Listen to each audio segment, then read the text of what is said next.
أو كالذي مر على قرية وهي خاوية على عروشها قال أنى يحيي هذه الله بعد موتها.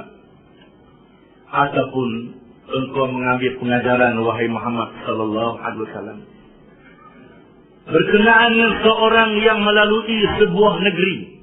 Asal qarya ni kampung. Tapi yang dimaksudkan di sini sebuah negeri, sebuah kota negara.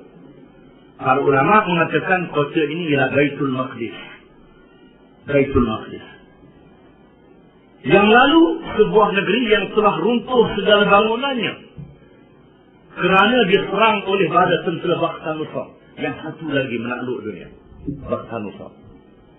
Menyerang Baitul Maqdis, membinasakan Baitul Maqdis. Asal ini berlaku selepas Nabi Musa alaihissalam. Setelah Nabi Musa yang mengajak Bani Israel berjihad, Bani Israel tambah, mereka berkata, idhab anta wa rabbuka faqatila inna hahuna qa'idun. Wahai Musa, pergilah kamu dengan Tuhanmu, kami nak duduk sini. Lalu Allah Ta'ala menyesatkan Bani Israel di semenanjung Sinai selama 40 tahun. Kerana mereka tidak mahu berjihad. Bila tak berjihad, Allah Ta'ala hinakan. Begitulah bila umat Islam meninggalkan jihad, Allah Ta'ala hinakan mereka dijajah oleh musuh. Ini puncanya. Kita dijajah, nak kata berapa puluh tahun dah. Lepas orang asing jajah, bangsa sendiri jajah. Jajah dengan berbagai-bagai kezaliman.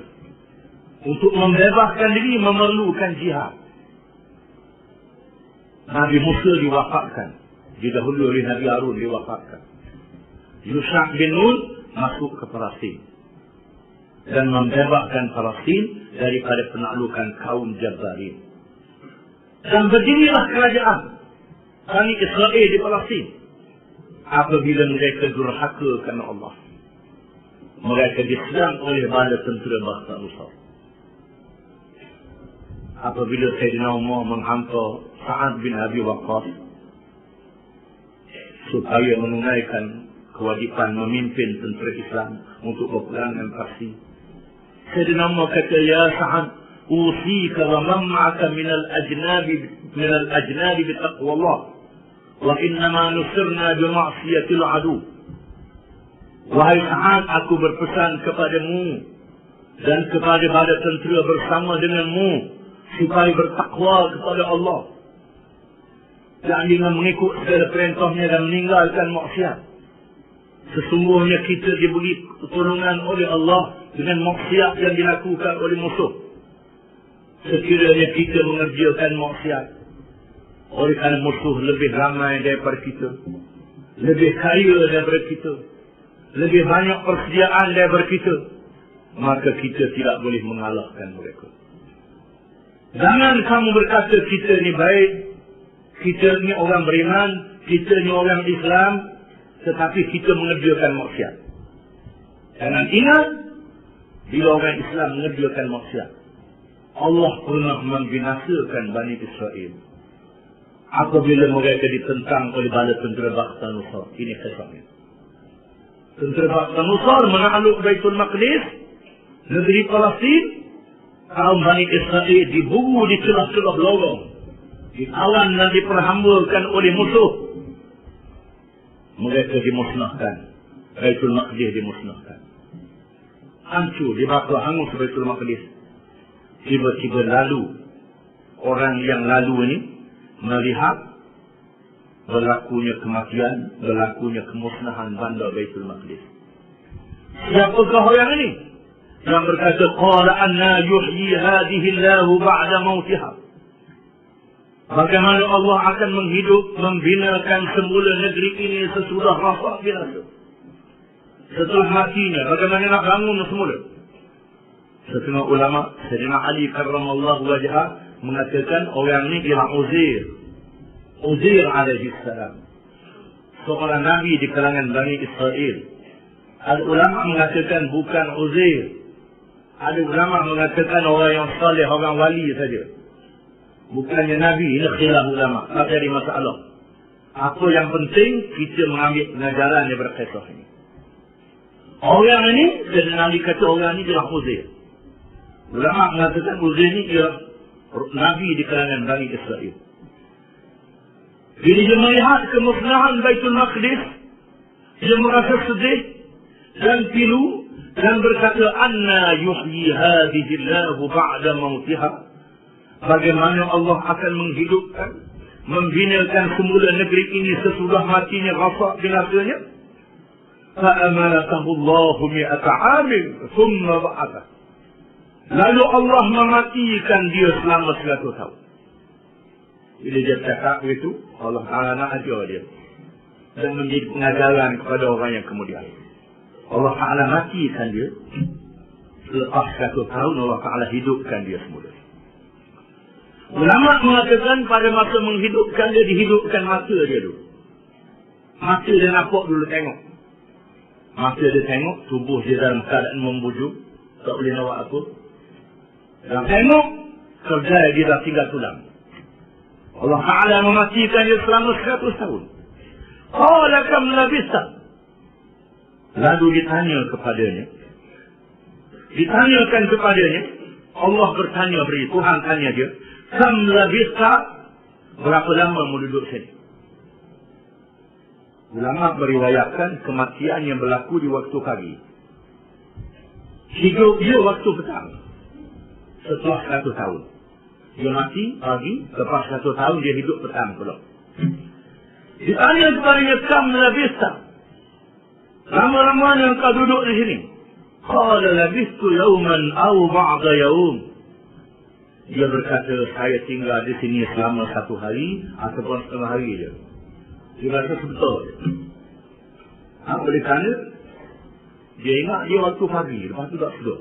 Silap-silap petang. Hari lah. Lalu dia berkata, sehari ataupun setengah hari. Qala bal labista mi'ata 'amin. Lalu Tuhan berfirman kepadanya, bahkan engkau tinggal di sini selama 100 tahun. Selama 100 tahun. Fanzur ila ta'amika wa syarabika lam yatasannah. Maka lihatlah kepada makananmu dan minumanmu yang tidak berubah. Semua ulama mengatakan makanan itu anggur dan buah tin. Semua ulama mengatakan makanan yang lain. Makanan itu tak buruk, tak basi. Dalam masa 100 tahun.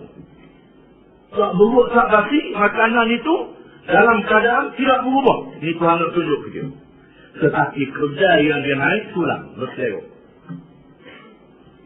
Wanzur ila himarik, dan lihat kepada keldaimu.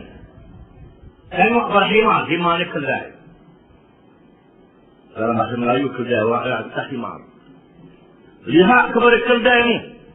Di mana keldainya mati, tulangnya hancur, berselewok. Dia kayu di bubung, kata riti tulang. وَلِنَجْعَلَكَ آيَةً لِلنَّاسِ. Dan supaya kami jadikan engkau ayat kepada manusia, tanda kepada manusia. Aku jadikan engkau sebagai tanda kekuasaan Allah kepada manusia yang kemudian termasuklah umat Muhammad sallallahu alaihi wasallam. وَانْظُرْ إِلَى الْعِظَامِ كَيْفَ نُنْشِزُهَا ثُمَّ نَكْسُوهَا لَحْمًا. Dan lihatlah kepada tulang-tulang itu. Bagaimana kami jadikan tulang-tulang itu dalam keadaan berselera, dan bagaimana kami susunkan semula tulang itu dan kami salutkan dengan daging-daging. Uzair melihat tulang yang berselera itu tiba-tiba bergerak, bercantum, berdiri macam seekor keraka himar. Lama mengatakan berdiri di hadapan Uzair, keraka, sekongok dia, keraka dia, tulang-tulang. Kemudian Tuhan kembalikan oraknya, dagingnya, kulitnya, dan darahnya, dan himar itu bersuara dan hidup semula di hadapan dia. Falamma tabayyana lahu qala a'lamu anna Allah ala kulli syai'in qadir. Maka tatkala nyata kepadanya betul semua dia sudah mati 100 tahun, dan dia tengok segi hemar itu daripada tulang yang berselewok bersatu semula dan hidup semula, Qala a'lamu anna Allah ala kulli syai'in qadir. Uzair berkata, Uzair mengikut Sayyidina Ali, Uzair. Dia berkata, aku tahu sekarang dengan iman, dengan yakin Allah itu maha berkuasa di atas tiap-tiap sesuatu. Allah Ta'ala membawa kisah ini. Uzair adalah Nabi Bani Israel. Ibrahim juga Nabi Bani Israel. Bani Israel lama duduk di Madinah. Mereka diterima menjadi rakyat.